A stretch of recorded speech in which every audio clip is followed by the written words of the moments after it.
Hello and good day. Welcome to today's episode of the Kannywood Reporter. If you are new here, be sure to subscribe to our channel and visit our website at www.kannywoodreporter.com. Assalamu alaikum wa rahmatullahi ta'ala wa barakatuh. Ni dai sunana Fatima Bashir Muhammad. Amma a wannan fim din nan sunana Hauwa. Sunan fim din wani karni. So wannan jinin da aka gani a fiska na yanda wani dodo ne yake bin mu a cikin labarin, kuma a fim din ma wani fim ne muke yi.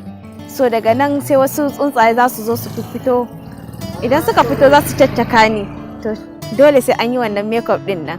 So idan aka yi wannan makeup din da ana bukatan ganin jini, so shi yasa aka yi wannan makeup. A ƙarshe mutuwa na yi, kuma sannan kowa yana mutuwa a labarin.